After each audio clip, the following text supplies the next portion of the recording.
Guelancho, primeiro de tudo, muito obrigado por conversar com a gente. É um prazer. É a sua primeira vez aqui na CCXP, porém você já conhece o Brasil muito bem, principalmente por Belo Horizonte, FIC, e a sua obra Belo Horizonte, que foi um livro de arte, né, de cidades ilustradas, correto? É correto, sim, há já bastantes anos, eu não lembro, acho que mesmo 15 anos que eu fiz este livro, sim.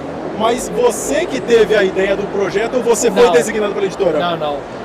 Eu visitei o FIC a primeira vez e estando lá, a Câmara de Belo Horizonte foi que fiz a proposta através da Casa 21, que foi a casa editora.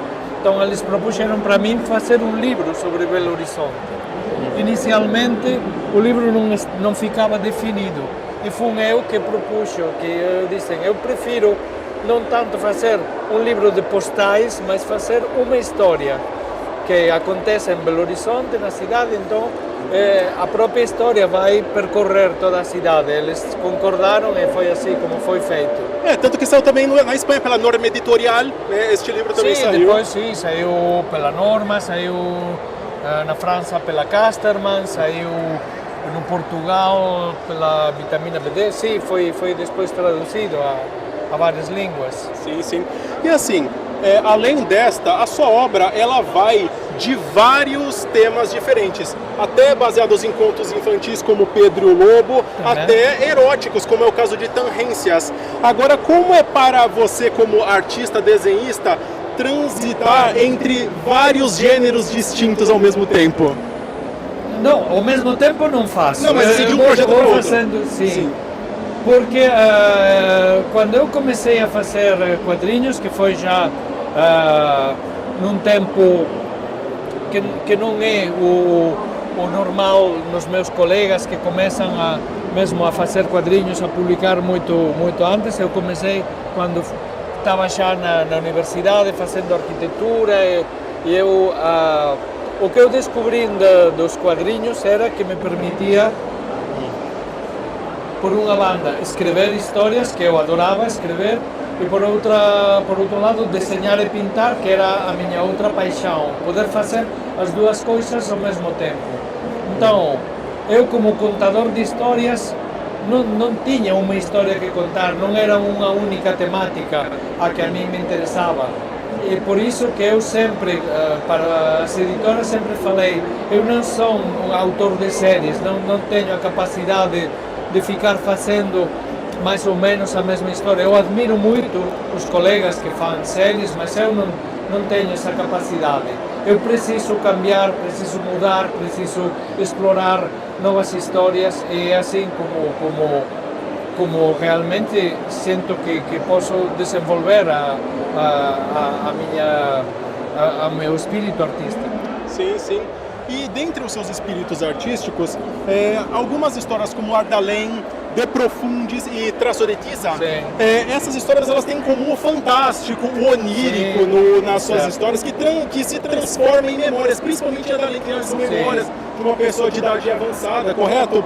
E assim, isso é um reflexo das funções neurais do ser humano. O cérebro ainda é um campo misterioso para a ciência. Então, o quanto o fascínio pelo desconhecido te transforma e influência para traduzir no papel as suas obras? Sim, totalmente. Se eu tiver que escolher de todo o meu trabalho, de todas as minhas obras, eu gostei de fazer todas, e todas foram fruto, não há obras impostas, nem obras, sempre foram histórias que eu tinha vontade de fazer e desenvolver. Pero aquelas que podem, se calhar, representar melhor como é que eu sou na totalidade, são estas que você mencionou, o De Profundis, o Traço de Giz, o Ardalém. E eu tenho um fascínio, efetivamente, não tanto pelo fantástico, mas pelo real visto desde outro ponto de vista. A realidade é algo que é muito próximo tanto da literatura latino-americana, Borges, Bioy Casares, Cortázar, Julio Cortázar, claro, todo o que se chamou realismo mágico. e eu participo, e há uma corrente que foi contemporânea do realismo mágico na Galiza, com autores como Álvaro Cunqueiro, como Torrente Ballester, que tinham o mesmo espírito. E eu sou herdeiro dessa ideia porque eu adoro colher a realidade, dar-lhe uma voltinha para que fique misteriosa, para que fique... Porque eu acho que qualquer coisa que aconteça ao nosso redor pode ser vista de um jeito que não é estritamente normal. Muito bom, adoro todos esses autores. Julio Cortázar, Julio Borges, adoro. E assim, outra obra sua, Fragmentos de uma Enciclopédia Délfica, é uma obra que ela foi lançada nos anos 80, 88, se eu não me engano. Sim, foi o meu primeiro livro. Sim, então. Mas é uma obra futurista, ela se passa acho que 10 mil anos, né? E o futuro, digamos assim, está cada vez mais próximo, mesmo que a sua obra ainda seja num futuro mais distante ainda. Nós estamos em um tempo que de um ano para o outro as coisas mudam bruscamente. Então, assim, a sua visão sobre o futuro e seus receios ou qualidades que você percebe, permanece a mesma desde aquela época ou já mudou? Mudou completamente. De feito, o meu próximo livro vai ser um retorno à science fiction, à ciência ficção, porque tenho vontade de contar uma nova história sobre o futuro. É mais um futuro não há 10 mil anos, um futuro mais próximo, um futuro de fim do século XXI. Esse projeto ele já tem nome, já tem data? Tem nome, mas não vou dizer. Mas tem data, pelo menos? Tem data, a data que eu marco. É uma das liberdades que eu consegui na minha carreira foi poder escolher as datas. Eu sei que para mim um livro é sempre um mínimo de 2 anos, então eu vou ficar 2 anos trabalhando, agora estou mais ou menos na metade do roteiro, espero rematar o roteiro a princípios de ano, janeiro, fevereiro, e a partir daí começarei já a desenhar. Tudo bem.